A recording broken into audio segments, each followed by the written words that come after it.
我把亲弟弟卖到了缅北，我是故意的，因为弟弟是个患有超雄症的天生坏种，在这里没有人可以纵容他。我妈怀了5次孕，试了各种偏方才怀上了一个男孩，但在做穿刺筛查的时候，医生却告诉她孩子多了一条染色体。我妈被吓坏了，赶紧和我爸以及我奶商量，可我奶却完全不当一回事，她毫不在意地说道：别听那些医生危言耸听的，好不容易才怀上一个男孩，这可是我的宝贝孙子。我爸也赞成说：妈说的对，这是我儿子，我以后自然会好好教他。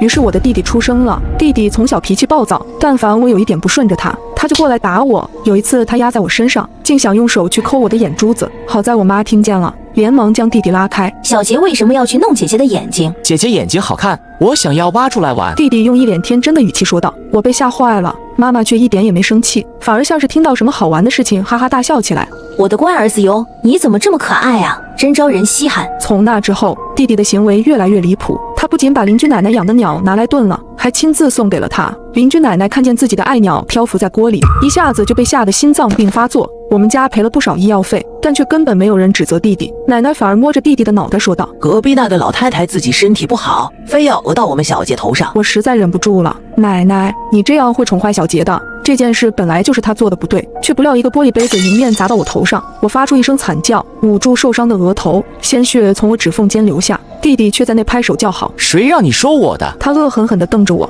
奶奶也帮腔。小杰说的没错，你这个赔钱货有什么资格说我的孙子？扔了好啊。之后，弟弟在奶奶和妈妈的纵容下，越来越肆无忌惮起来。有回妈妈的朋友带着他女儿来我家做客，可不料弟弟竟偷偷地将人家的 LV 包用小刀划得稀巴烂，他更是用刀将女孩脸皮划出一道小口。要不是女孩拼命地哭喊起来，早就出大事了。自那之后，再也没有人愿意来我家，就连亲戚都躲得远远的。可我家里人却根本没当回事，最多只是不痛不痒的口头教训了几句。弟弟并不傻，他很快明白自己在家的地位是最高的，于是他开始百般刁难起我来。就连我洗澡的时候，他也会偷偷溜进来偷看。我大声斥责他，却被他一巴掌打在脸上。一时之间我愣住了，不敢相信弟弟所做的一切。妈妈非但没有教育弟弟，反而笑着说道：小杰是你弟弟，他跟你闹着玩呢。奶奶竟还嬉笑着夸奖道：小杰力气真大，你姐姐已经打不过你了。弟弟15岁的时候终于出事了，只因我妈不想让他吃太多甜食，弟弟突然用铅笔刺伤了我妈的眼睛，我妈惨叫一声，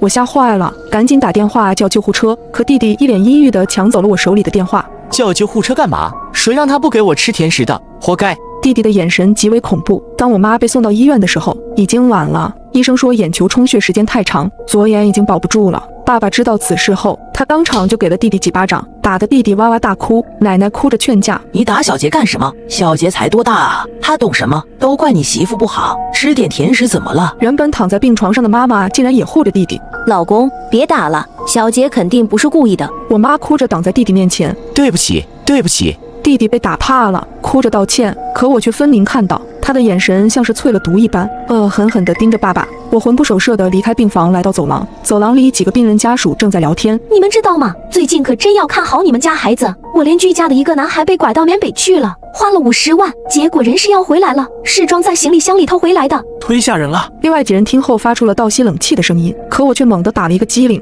一个念头从我心底缓缓浮出：家里已经没有人可以管弟弟了，他是一个天生的坏种，我不能继续让他留在家里。缅北2个字深深地刻在了我的心中，我下定了一个决心，我要卖掉自己的亲弟弟。当天晚上，我就在网上搜索了很多关于缅北的信息。快到12点的时候，我突然收到了一条陌生人的私信：妹妹想去做暑假工赚钱吗？有一个工作不仅轻松来钱还快，底薪就有1万块，不知你是否有兴趣？我立刻来了精神，是什么工作？地点在哪里？在云南。不过你不用担心，我们这包接送，还管吃管住，主要做的就是一些客服的工作，很简单的，你年纪不大也能学会。给我留个联系方式吧。我的心脏跳得越来越快，颤颤巍巍地将自己的手机号码发了过去。电话很快就打了过来，那头是一个粗哑的中年男人的声音。男人操着一口不太标准的普通话，一听到我的年纪，他发出了难听的笑声：叔叔，我要去打工，但我还要带上我弟弟。他虽然只有18岁，但脑子很聪明，而且身体十分强壮。男人一听还有买1送1的好生意，对我的语气更加好了。行，明天我就开车来接你们，不过要记住，不能告诉你们家里人。你们放心，叔叔不是骗子，等过完暑假就会把你们好好的送回来。我和男人约定好了时间和地点，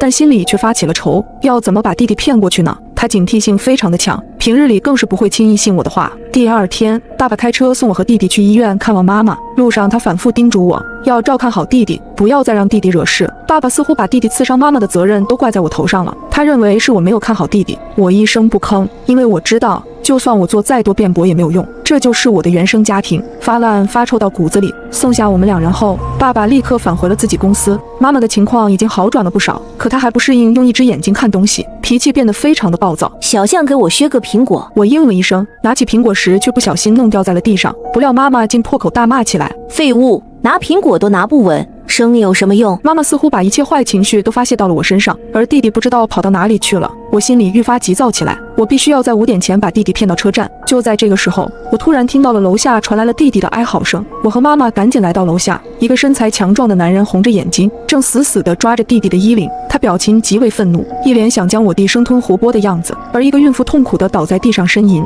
她身下全是鲜血。你为什么要抓着我的孩子？我妈尖叫一声，我和我老婆好端端在楼梯上，他把我老婆推了下去。男人撕心裂肺地吼道，孕妇在地上发出奄奄一息的呻吟。孩子，我的孩子！很快护士和医生就赶到，把孕妇送去了急诊室。弟弟昂着头无耻地说道，我又不是故意的，谁让他站在边上？我不小心碰到一下怎么了？男人被气坏了，挥舞着拳头就朝他脸上打去。弟弟被打得嚎啕大哭起来。我妈尖叫一声冲上去，跟男人扭打在一起。我突然灵机一动，冲弟弟说道，你赶紧跟我跑吧，再不跑等会警察就来了。那女人的出血量，我估计孩子是保不住了，你肯定会坐牢的。弟弟狐疑地盯着我，似乎不太相信我会对他那么好，可他此时也没有别的选择了。我打了一辆车，带着弟弟直奔车站，又装模作样给爸爸打了一个电话。挂断电话后，我对弟弟说道，爸爸说他这里有个熟人，刚好可以带你过去。弟弟却盯着我的眼睛，阴冷冷地说道，我不信你。我耸了耸肩膀，当着他的面，我给爸爸又打了一个电话。我确实没有说谎，爸爸确实有一个熟人在附近。我开了免提，小杰，你怎么这么不听话？快去你李叔叔那里躲躲。听到爸爸的声音之后，弟弟才逐渐放松了警惕。我左右张望了一下，看见一个身材矮小的男人正站在原地四处张望。我一眼就认出了这个男人正是和我联系的那个男人，他旁边停着一辆黑色的面包车。我压低声音对我弟说道，看清楚前面没？那就是爸爸的朋友，你过去吧，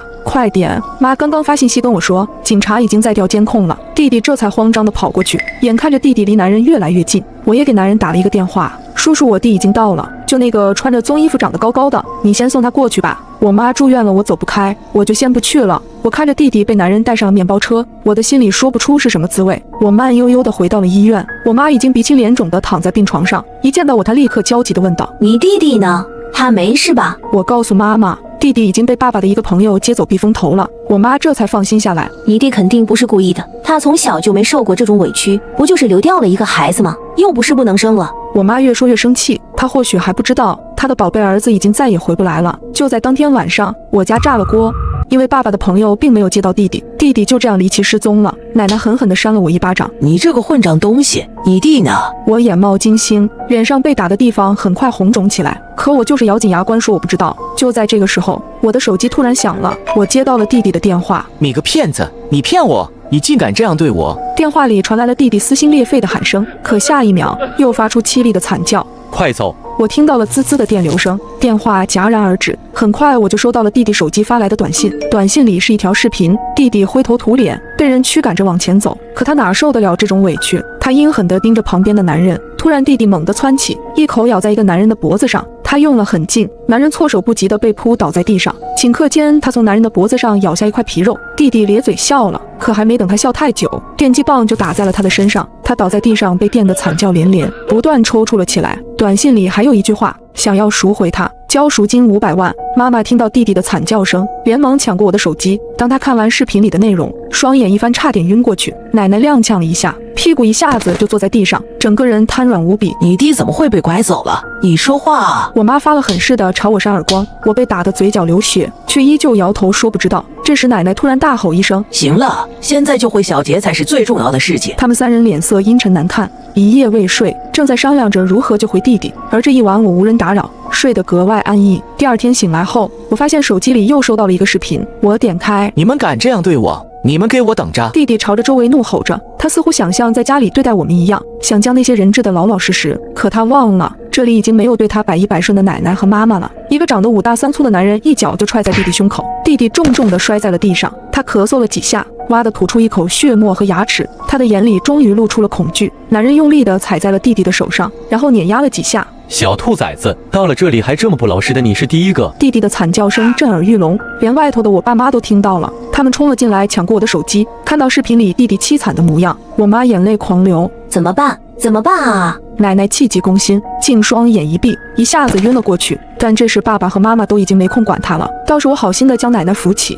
给她吃了药。爸爸拿着我的手机拨通了弟弟的电话，接通的是一位带有口音的中年男人。爸爸怒吼着：“你们赶快放了我儿子，要不然我就报警了。”电话里传来了男人的笑声：“报警是吧？那你报一个试试。”接着电话挂断，不一会手机里又收到一个视频，一个男人拿着一根棒球棍，狠狠地打在了弟弟的腿上，接着便是弟弟歇斯底里的惨叫。男人的声音突然响起：“怎么样，还想报警吗？想要赎回他，赶紧打钱。”妈妈看后崩溃地对我爸说：“小杰的腿断了。”说完，我妈突然抄起一根木棍，对着我边打边骂：“废物，都怪你！要不是你没看住他，你弟弟怎么会被拐跑？”他将所有的怨气都撒在了我身上，好在最后我爸阻止了他。眼下这种情况，他们要赶紧筹钱，可是我爸借遍了所有的亲戚，根本没人愿意帮忙救我弟，甚至有的朋友还嘲讽这是罪有应得。无奈之下，他们竟然打起了我的主意。这天晚上，我本想找爸妈要回我的手机，可不料却听见我妈正在打电话：“大哥，我们就这么多钱了，要不然我把我女儿卖给你，用她交换小杰怎么样？求求你了。”对方也不傻，这样也可以，但必须要等你女儿到了缅北，我才能放人。要是敢耍什么花样，你就再也见不到你的儿子了。电话刚挂断，奶奶恶毒地说道：“你早就该这样做了。”爸爸有点犹豫，可是妈妈补充道：“没事，老公，你喜欢女儿还可以再生。”此时的我早已泪流满面，我甚至都不知道我在这个家里到底算什么。吃过晚饭，奶奶竟然给我买来了我爱吃的零食，妈妈也主动给我削苹果。突如其来的爱让我有些感动，可我却知道他们这样做的目的。第二天，我在做饭的时候，偷偷在粥里放入了安眠药。他们三人喝过粥后，不一会便沉睡过去。然后我在妈妈那拿回了自己手机，给弟弟发了一个短信：“女儿不卖了，我们三人准备去陪弟弟，你安排车来接我们吧。”并把地址发了过去。接着我拿走了他们攒的所有积蓄，离开了这个家门。